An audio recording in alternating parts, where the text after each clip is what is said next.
My name is Skylar. I am a 53-year-old housewife who enjoys doing housework leisurely while watching the news in the morning.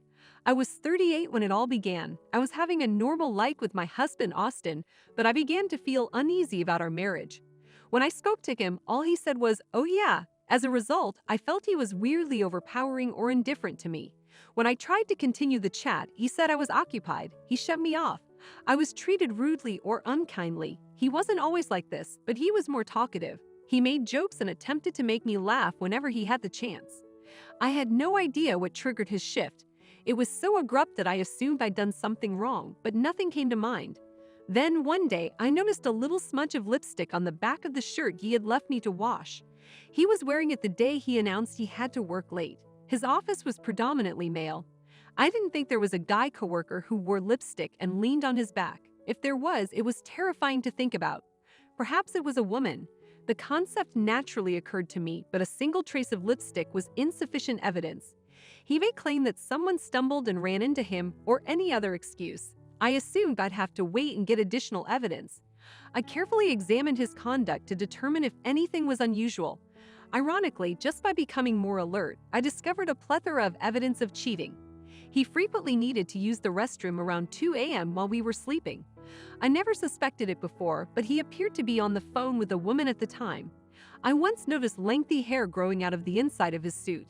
After a closer look, I discovered a trace of lipstick on his handkerchief. The final nail in the coffin came when I used his automobile for the first time in a while. It was a lip balm, unless he preferred colorful lip balm. I expected it to be the greatest exculpatory evidence ever. I've been married for 10 years.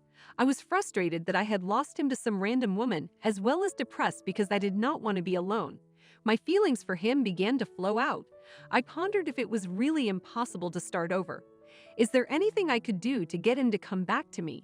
Was there a way to get him to fall in love with me again? Just as I was twisting my brain, my hunch about pregnancy surfaced. I saw the timing as a gift from God. We had no children. His adultery stemmed from the fact that we were locked in a rut. If that's the case, the pregnancy could have provided him with an opportunity to change.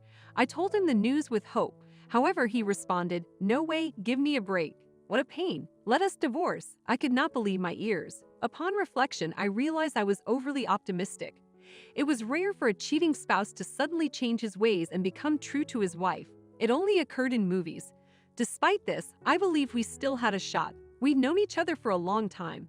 How dare you? It's your baby. I'm confident the baby is better off without a father like me. You already know. My heart skipped a beat as I noticed the sneer on his face. I am having an affair. I intended to use the pregnancy as an opportunity to restore our relationship without revealing his adultery. I felt like I had been pushed over a precipice. I assumed that if the affair was discovered, the marriage would suffer and he would leave. It was another example of my naivety. I wanted you to find out, so I did everything I could to leave evidence, but he said nothing at all. I am getting bored of it. What do you mean? I have been waiting for you to inform me. There is no way you are cheating on me. I want a divorce. Don't make things difficult for me. You are joking, right? I will not go through all of this trouble for a joke. I currently have a cute 24-year-old girlfriend. I have no use for a 38-year-old who will gain weight from pregnancy. He proceeded to speak. I can imagine you becoming like Eric Cartman. He laughed so hard for himself. It was not hilarious at all. Here, I will pay you alimony or whatever you choose. He gave me the divorce papers. I cried for 3 days and nights. When I discovered he stopped coming home, I decided to visit an attorney. 5 years had gone by since then. I was frightened of being alone in old age, but I was fortunate to remarry my childhood friend Hannah, who was also divorced. We lived modestly with our child. Hannah's ex-wife had been unfaithful, and he went through a difficult divorce as well. I felt extremely comfortable being with him because we had both been through comparable pain. He brought me to a posh restaurant on our wedding anniversary and always gave me a nice present for my birthday. He made certain that I understood that he loved me. I wished that those pleasant days would last forever and welcomed another wedding anniversary. It was intended to be a nice supper at the typical expensive restaurant. Oh my God, it's Skylar. Austin grimaced when he saw me. Why are you here? I couldn't help but express my dismay. What a disaster. I happened to run into him as he walked out of the restroom. I'm entertaining my client. I'm busy. Unlike you, I was hanging out carelessly. He peeked behind me and moved closer to me. Oh, so you have my baby? That is disgusting. He lifted the boy's hand and murmured something wild while staring at him. Seriously, how could you have a baby with a man who divorced you? Oh, perhaps you could not forget about me. Did you believe keeping the baby would bring me back to you? Is that really it? He smirked as he grabbed the boy's hand and twirled him around on the spot. The boy's face gradually turned red and screwed up. Ah, he wailed. I am being kidnapped. I am your daddy, little boy. Mommy is right there. Isn't he just as foolish as you? At that point, a man around 6 feet and 3 inches tall stepped from behind Austin and grabbed his arm forcefully. The boy is mine. Huh? Austin's puzzled expression nearly made me chuckle. Him? Is he your new husband? I kept my mouth closed. I'm not sure what you're talking about, but you don't expect to get away easily after making my son weep to you? The towering man stared at Austin. His rolled-up sleeves revealed heavily tattooed arms. When Austin noticed them, he turned pale. No, Skylar, please stop your husband. She is not my wife. What? Austin was perplexed again and alternated between Skylar and me, the man and the crying boy. So who is this boy? Before I knew it, the man had Austin's arms behind his back. He's a suspicious dude who says odd things. Someone grabs the staff. There is a man here who is hurting my child. The man's yell sparked a stir in the eatery. I grinned as I thought about how my precious wedding anniversary was growing more eventful. By chance, it turned out better than I expected. Hello, this is the dude. I saw him take the tiny boy by the arm. Austin was taken aback when I pointed him towards the personnel. Please wait, Don. What are you doing now? Seriously, I'm not sure what's going on. He was yelling wildly. I am not his wife, and the boy is not mine, let alone yours. But he was standing directly behind you. You stood in the restroom's doorway. I suppose he couldn't get in. He was only following his dad when you interrupted him. I understand you intended to make fun of me, but you can't pass judgment that quickly. Why don't you learn to observe a little more? Say nothing. I do not need your lesson. So I guess my kindness will not reach a roller coaster. I am not a prowler. You grabbed a strange boy and told him you were his father. How is this not suspicious in any way? I am telling you. In addition, you told him that I was his mother. Do you still think we are together? When I smirked at him, his face grew crimson red, and he said, How dare you? As Austin's shouting became louder, the man at his side tightened his restraining grasp. Dude, let me go. I am innocent. Innocent of what? Did you make my small boy cry? There was a misunderstanding. I quickly joined in. You misunderstood and lifted your hand on someone else's son, did you? Austin sneered at me and called me a bitch. Oh no, a crawler is glaring at me. I am scared. Though it was emotionless, I stated it in a feminine, arrogant tone. It seemed to hit a nerve in the way I had wanted. Austin violently attempted to break free from the man's chains. You even thought I wanted to get back together with you. Oh, perhaps you couldn't get over me. I dared to mention what he had said to me earlier. As expected, he became angry, and the man sensed danger. He rolled Austin onto the floor and sat on his back. If you believe you can break my restrictions, you are mistaken. The man may have felt it was a little threat, but paired with his extensive tattoos, it was really frightening. I was sure Austin felt that was the day he would meet his creator. Done. Tell him it was simply a misunderstanding. Was I pulling up the arms of a stranger's child? It was everything but a misunderstanding, right? I assumed he was my child. I couldn't stop laughing when he stammered like a child, half crying. You never acknowledged the infant or paid child support, yet you claim it is yours. Have I ever asked for recognition or child support after our divorce? No, even if you had, I would not have consented. You were also aware of this fact. That is why you didn't ask me, correct? Are you that stupid? I'm not a fool when I have a child to look after.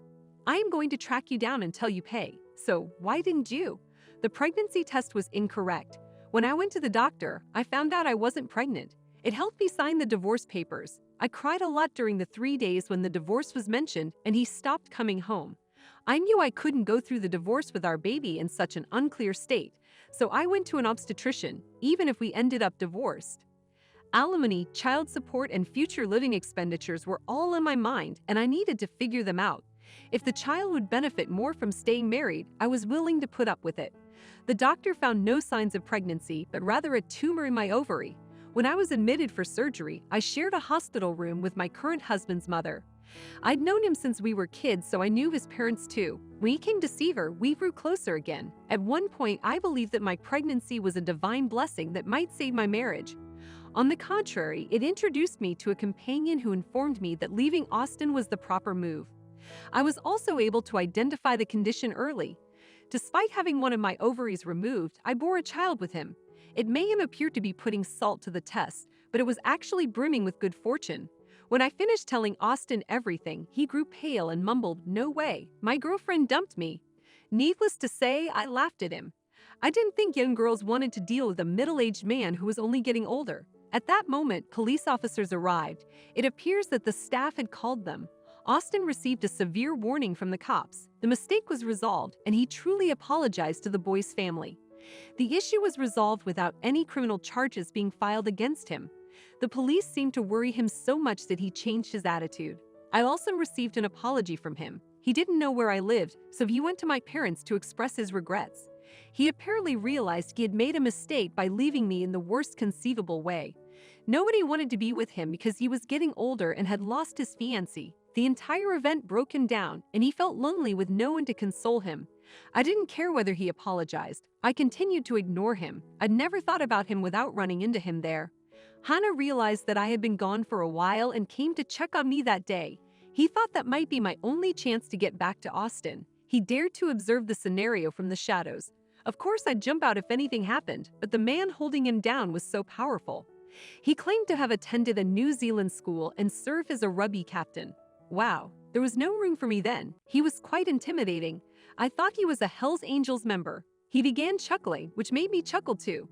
Normally, I would have thought he was unmanly, but he didn't need to be involved in my ex-marriage situation. I should have resolved this issue on my own. It became evident during my divorce that I was lacking inner strength. My actions were primarily driven by Austin's desires, aiming to secure a fair alimony settlement.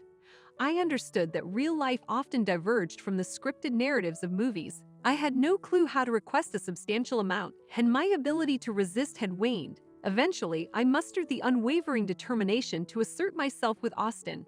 It felt like I had truly regained my vitality. After that, I was able to wholeheartedly focus on Hannah and our child, which was quite surprising. That year, our wedding anniversary marked the beginning of a new chapter. Hannah has since become a freelance architect. I've left my part-time job and now relish my role as a contented homemaker, earning a modest income. When I instruct my somewhat rebellious teenage daughter to do something, she grumbles, but when I don't, she quietly lends a hand. Hannah and I secretly share a smile, recognizing her irresistible teenage rebellion trait. Due to my advanced age at childbirth, I only have one child. Yet the three of us, along with our two dogs, create a joyful household. Austin and I struggled with fertility, but with Hannah, I miraculously became pregnant, even with only one functioning ovary. It felt like fate, and a long-held childhood dream of marrying someone special, quietly harbored within me, were coming true. I had never imagined fulfilling that dream through a second marriage. It's almost like a fairy tale. I hold dear the naturally occurring happy days, never taking them for granted.